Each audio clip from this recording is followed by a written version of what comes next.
আসসালামু আলাইকুম রহমতুল্লাহ। আজকে আমরা কমলি শাকের জার্মিনেশন করব। এটা আপনাদেরকে পুরোপুরি দেখাবো কিভাবে করে। তো আমার হাতে আছে কমলি শাকের একটা প্যাকেট। এইটা আমরা প্রথমে এটা এখন এই স্টিলের বাটিতে ভিজিয়ে রাখবো পুরো প্যাকেট। 12 ঘন্টা ভিজিয়ে রাখার পর এইটা আমরা একটা ন্যাকড়ায় তুলে রেখে দেব। ন্যাকড়ায় তুলে রেখে দেওয়ার পর এটা জার্মিনেট হবে। তো পরবর্তী ধাপগুলো আপনাদেরকে দেখাচ্ছি। এখানে আমরা পানি দিয়ে দিচ্ছি। এখন এটা ভিজিয়ে রাখবো। আর এখানে আমরা 2 জাতের বীজ নিছি। সেটা দুইটা আলাদা আলাদা কোম্পানির বীজ।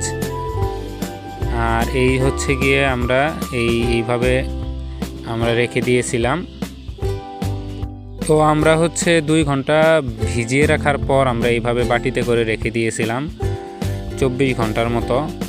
এখন ফলাফল দেখার পালা, দেখা যাক। এই হলো আমাদের বীজগুলা। তো এটা অন্য এক কোম্পানির বীজ, মানে 2টা জাতের বীজ। এইটা আরেকটা। তো এই হলো আমাদের যে বীজগুলো। এখান থেকে সবগুলো থেকে আলহামদুলিল্লাহ ভালো শিকড় গজে এসে অঙ্কুরিত হয়েছে। তো এগুলা 100% হবে। তো পরবর্তী আপডেটগুলো দেওয়া হবে, সেই জন্য আপনারা সবাই চ্যানেলটা সাবস্ক্রাইব করে রাখবেন এবং বেল নোটিফিকেশনটা অন করে রাখবেন, এবং ভালো লেগে থাকলে লাইক এবং কমেন্ট করে জানাবেন। আসসালামু আলাইকুম।